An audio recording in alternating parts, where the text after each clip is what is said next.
In today's video, we will explore one of the greatest mysteries in the Bible, the story of Cain and his wife. Cain, the man associated with the first crime in human history. How much do you know about his life? Why doesn't the Bible mention the origin of Cain's wife? Join me as we dive deep into fascinating research and explanations about this story, exploring intriguing hypotheses about the appearance of Cain's wife and the untold details of his relationships with other figures in the Bible.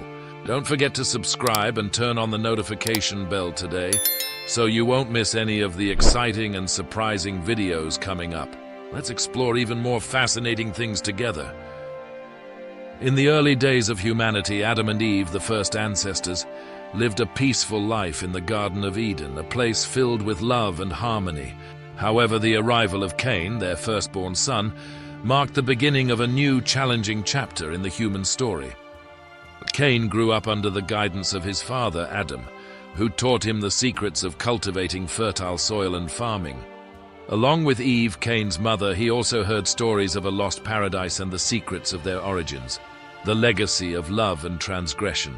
The stories of the serpent and the tree of knowledge were told by the firelight, while the night sky, filled with stars, seemed to narrate ancient legends to future generations. Eve went on to have another child, Abel, who displayed a special gift in befriending animals, complementing his brother Cain in the art of farming.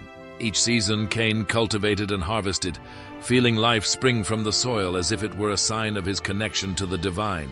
He carried both the blessings and challenges of one born first into a world full of promise but not without peril. As Cain and Abel grew older, their personalities became more distinct. Abel, with his gentle and serene nature, formed a close bond with the animals, caring for the sheep with patience and tenderness, as if his heart reflected the compassion of God. Meanwhile, Cain was a man of the soil, his hands always connected to the earth, tirelessly plowing and planting to feed his family and honor the Creator. However, over time, an invisible tension slowly wove itself between the two brothers. While Abel spent his time gazing at the stars and daydreaming under the vast sky, Cain struggled with the harshness of the land, battling rocks and weeds that threatened his crops. Sweat dripped from his brow, a constant reminder of the toil he endured, in stark contrast to the ease that Abel seemed to receive from God's gaze. The climax of their relationship neared with the annual sacrifice, a sacred time to express gratitude and devotion. Abel chose the healthiest lamb, with shining eyes, pure and spotless, offering it as a holy sacrifice. The fire quickly consumed the offering, a clear sign of acceptance from God. Cain, with similar sincerity, brought forth the fruits he had painstakingly cultivated, the vegetables and grains he had long tended. However, when the fire consumed Abel's offering, Cain's sacrifice merely emitted thick smoke, untouched, a clear rejection from God. Cain's heart was filled with despair and bitterness, feeling as if all his hours of labor had now been rendered meaningless, especially when witnessing the acceptance of Abel's offering. The injustice Cain felt seemed to scorch his heart, driven by every satisfied and peaceful glance Abel received. The brotherly love, once an unbreakable foundation of their bond, began to fracture under the weight of jealousy and resentment. On that day, a great change occurred within Cain, a rejection not only of his offering but also of his own worth and the value of his labor, turning it into an open wound from which a tragic decision would emerge, not only altering Cain's fate, but also shaping the course of human history forever. The rivalry between the two brothers, born from the divide between acceptance and rejection, now pushed them towards a dark end, reflecting the complexities and imperfections in the human heart. As a man of the soil, Cain's hands were strong and calloused from the toil of cultivation. The fruits and grains he brought were the result of endless labor, each grain and fruit carrying his hope and relentless dedication. But God, who watches all actions and intentions of mankind, not only looks at the material of the offering but understands the heart of the one who presents it. Cain's heart, filled with contradiction, held undeniable devotion, yet also deep resentment, not only toward Abel but perhaps even toward God himself. It was the shadow in his soul, the subtle distortion within his heart, that tainted the offering he presented. God in his omniscience seeks not only material offerings but a complete surrender of the heart, a heart free from resentment, pride, or taint from sin. Therefore, God's rejection of Cain's offering was not a failure in the gift itself, but a failure within the one who presented it. One day, Cain invited Abel to walk through his land. Abel, with his innocence and trust in his brother, accepted the invitation, unaware that he was walking toward a destiny already set. Meanwhile, the sky above gradually darkened, a sign of the approaching storm. When they reached the spot and faced each other, the pent-up emotions within Cain exploded. The questions quickly turned into sharp accusations. As Abel realized the fierceness of Cain's anger, he tried to calm him, but all his words of comfort only fueled Cain's fury. In a moment of lost control, Cain picked up a stone nearby, and with a fatal blow he ended Abel's life. Cain, with blood-stained hands, felt the full weight of his actions. The consequence of divine rejection became reality in its worst form: the first death, the first blood spilled because of wrath and jealousy. When God faced Cain, he did not show anger, but a profound sadness that filled the sky. Cain, in that moment, could no longer seek comfort. The punishment he would endure was to live a wandering life, rejected by society, rejected by his very land, just as he had rejected the goodness of his brother. God not only judging but also pronouncing a curse that bore both punishment and protection. Now you are cursed from the earth, which has opened its mouth to receive your brother's blood from your hand. When you till the ground, it shall no longer yield its strength to you. You will be a fugitive and a wanderer on the earth. These words not only condemned Cain to live in exile, but also wounded the very land he had once nurtured. The earth, once the source of his life and labor, now rejected everything Cain tried to sow. He was cast away to the land of Nod, east of Eden, where his life became a lonely journey, a chain of profound reflections on the consequences of his actions. Cain expressed his fear that his exile would lead to his death, fearing that anyone who encountered him would kill him. Understanding the complexity of his soul, God gave Cain a special mark. A mark not only for physical protection, but also as a reminder of his sin and God's continued presence even in punishment. God declared that anyone who killed Cain would suffer vengeance sevenfold, a curse deeply engraving justice and divine protection that he had established. With this mark, Cain was not only protected from death, but also became an eternal symbol of the complex interaction between justice, mercy, and punishment. And in his journey, Cain carried not only loneliness and remorse, but also encountered a woman, perhaps one of Adam and Eve's daughters, who shared with him a part of the story of the first humans and the complexities in their lives.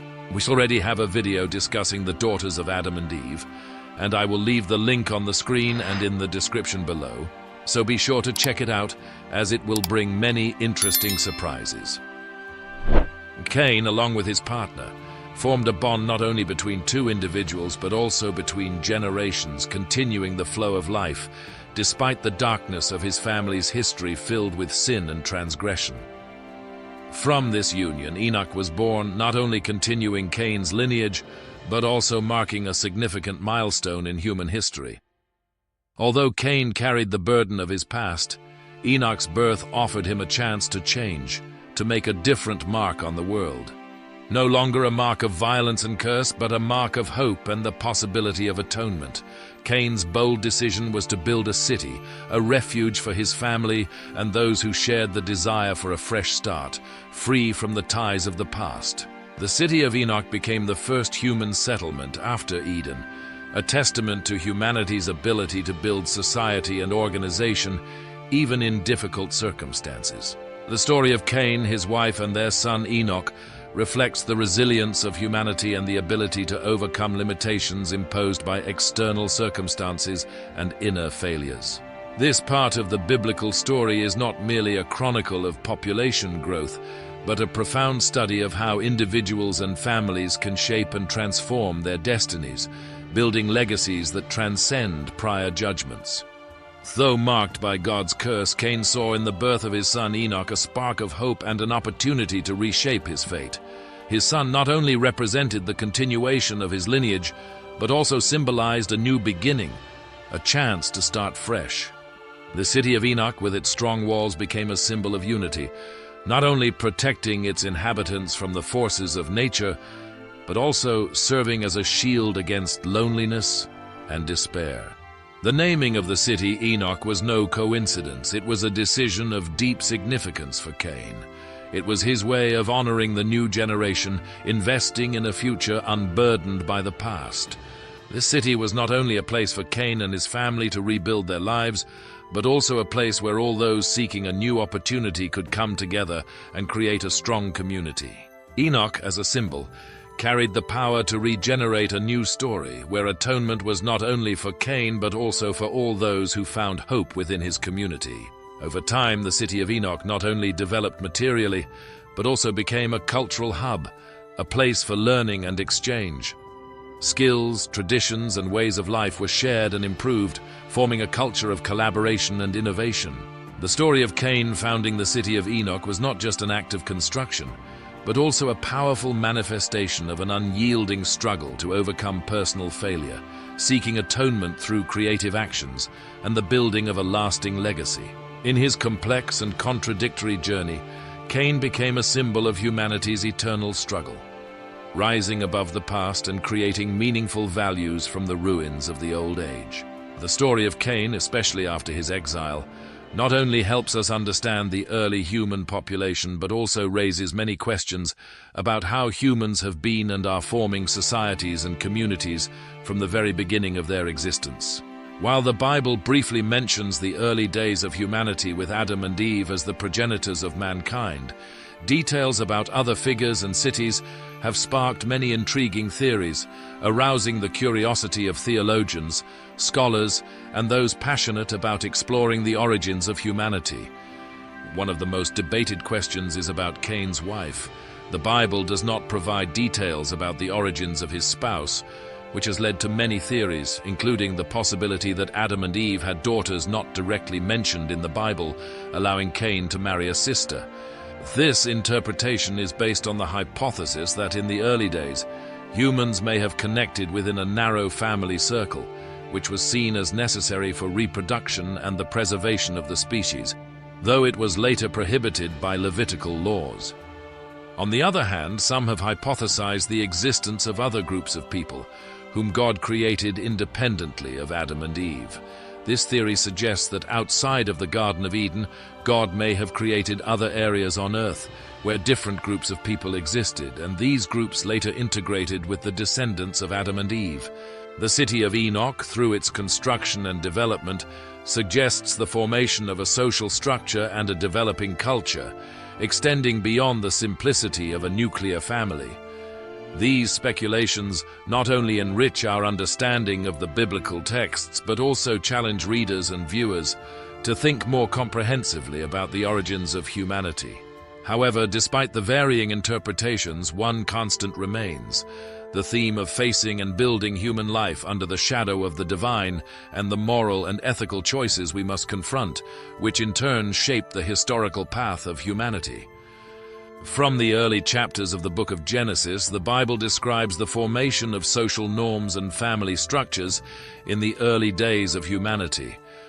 Among the notable cultural practices of this period was sibling marriage, a practice that, though concerning by modern standards, was essential for the continuation of the human race in the early days after the creation of Adam and Eve. The first generations of humanity, with their limited numbers, had to rely on marrying within the family to sustain and grow the population. Sibling marriage, therefore, was not viewed as morally suspicious, but as a necessary measure to fulfill God's command to be fruitful and multiply. The acceptance of familial marriages during this period was tied to the survival and early development of humanity, and the genetic or social consequences that we associate with close relative marriages today were not fully acknowledged or understood at that time. This aspect of the Bible, therefore, symbolizes human adaptability and resilience, as well as the evolution of moral and ethical standards in society. Sibling marriage in the early stages of humanity stands as a testament to the extreme conditions faced by the first generations, and the significant changes in cultural practices and norms that were made as society evolved. This part of the story not only provides insight into the development of human society, but also reflects an ongoing dialogue between divine law and the condition of humanity, showing the interaction between faith and the practical needs of humanity in the early stages of existence.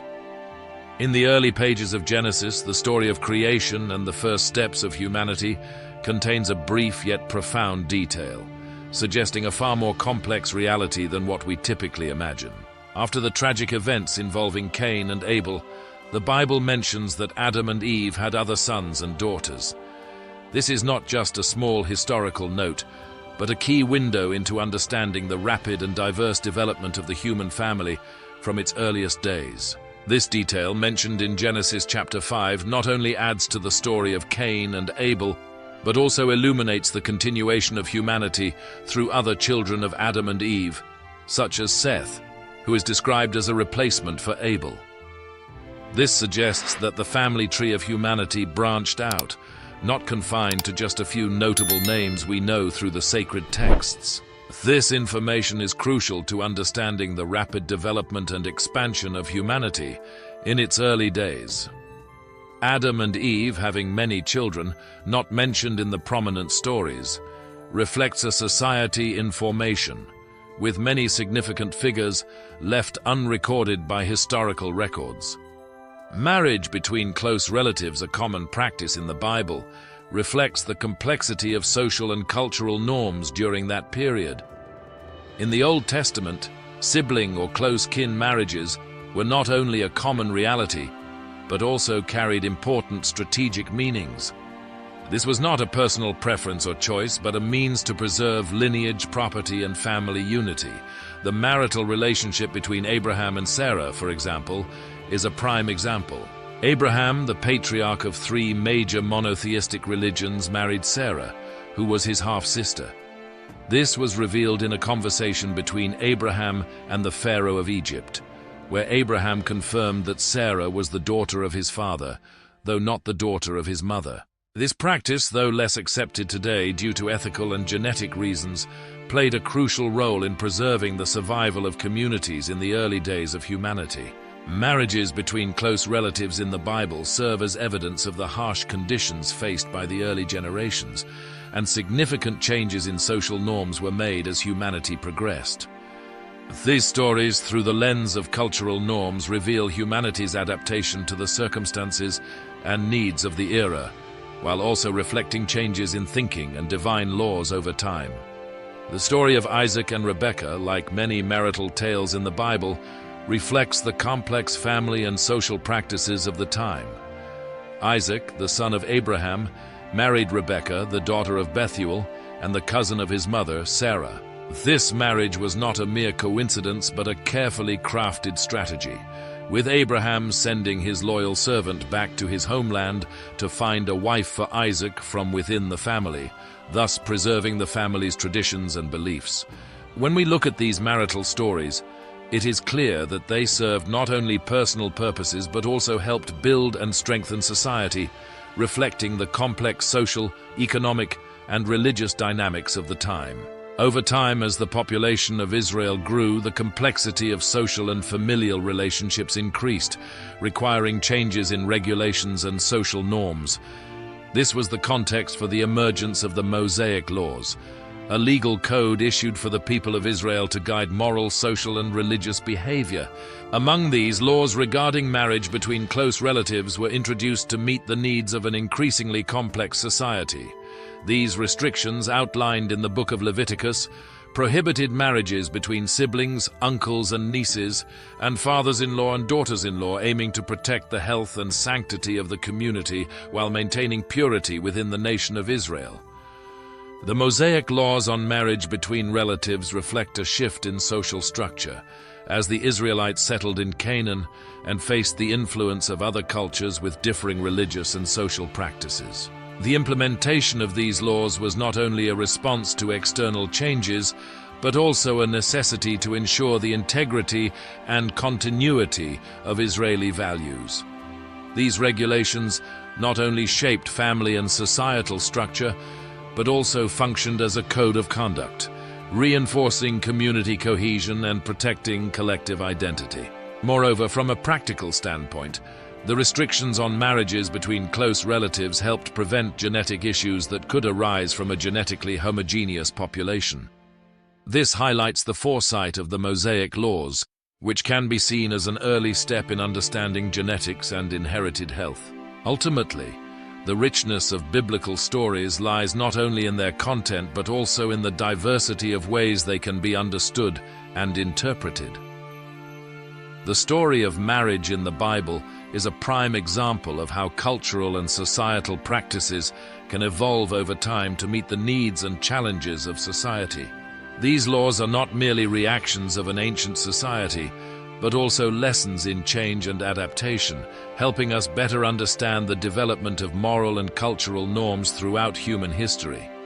The Bible, a sacred text revered by millions worldwide, has not only been a source of moral and spiritual guidance for centuries, but also a foundation for establishing life principles for faith communities. Scholars, theologians, and believers have continuously studied and interpreted these scriptures, seeking deeper understanding of how the teachings can be applied in daily life. However, throughout this process of interpretation, a great diversity of understandings persists, reflecting different cultures, eras, and personal perspectives. Yet, two fundamental principles consistently stand out and serve as strong pillars in the interpretation and application of the Bible: surrendering to the will of the divine and respecting tradition. These principles not only guide biblical interpretation, but also shape the way faith communities live and uphold those teachings across generations. These two principles not only coexist but also intertwine, creating a solid framework for the development of biblical interpretation. While scholars may debate the nuances of passages or how to apply regulations in today's era, these foundational principles help maintain a balance between innovation in interpretation and fidelity to the faith foundations passed down through generations. This ensures that the message of the Bible remains preserved and honored through all generations. The story of Cain's wife, though shrouded in mystery within the biblical text, offers an intriguing glimpse into the complexity of human origins and social practices in the early days of mankind. This unnamed character, though not detailed in the Bible, carries profound significance, representing the expansion of the human family following Adam and Eve, and reflecting the necessity of interpreting the Bible within a specific cultural and societal context. Although the information about Cain's wife is very limited, she serves as proof of the interaction between the earliest generations, showing that within biblical stories, there remain gaps in human history that can only be imagined and explored. Ultimately, by exploring the characters and stories in the Bible, we not only recognize the richness of the faith journey, but also see how values and survival strategies have been developed and passed down through generations. Thank you for watching this video. If you found today's discoveries interesting, don't forget to like and subscribe to the channel so you won't miss the upcoming exciting videos. We will continue to explore more mysteries in the Bible as the journey of discovery never ends.